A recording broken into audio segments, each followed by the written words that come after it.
ఈ స్కామ్ అంతా ఇంత కాదు, 7,000 కోట్ల రూపాయల స్కామ్.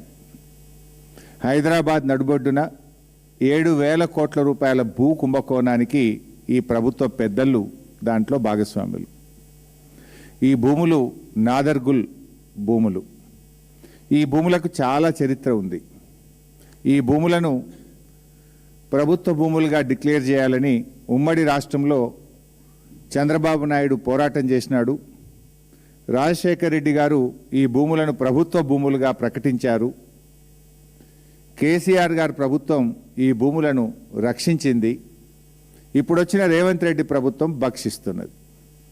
చంద్రబాబు పోరాటం, కాంగ్రెస్ నాటి వైఎస్ఆర్ ప్రభుత్వ భూములుగా డిక్లేర్ చేయడం, 10 ఏళ్ల బీఆర్ఎస్ ప్రభుత్వం ఈ భూములను రక్షించడం, అధికారంలో వచ్చిన 10 రోజుల్లోనే ఈ భూముల మీద కన్నుబడి ఈ భూములను భక్షించే కార్యక్రమానికి నేటి రేవంత్ రెడ్డి ప్రభుత్వం పాల్పడతా ఉంది. ఎట్లా పాల్పడ్డది, ఎప్పటి నుంచి స్టార్ట్ అయింది, దీని కుట్ర కుతంత్రం మొత్తం కూడా ఈరోజు బట్టబయలు చేయబోతా ఉన్నాం, ప్రజల ముందు పెట్టబోతా ఉన్నాం. ఈ 374 ఎకరాల భూమిలో దాదాపు 600 మంది పేద రైతులు బతుకుతూ ఉన్నారు. తాతలు, తండ్రులు, పిల్లల కాడ నుంచి బతుకుతూ ఉన్నారు.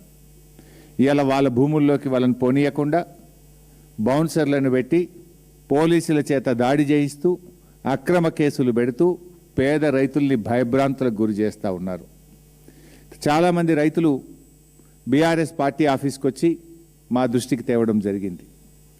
అది మా సబితక్క నియోజకవర్గం, మహేశ్వరం నియోజకవర్గంలో అక్కగారి దగ్గరికి వెళ్ళి ఎమ్మెల్యే గారుగా కనుక చాలామంది రైతులు అక్కగారికి చెప్పుకున్నారు, బీఆర్ఎస్ పార్టీ దృష్టికి తెచ్చారు.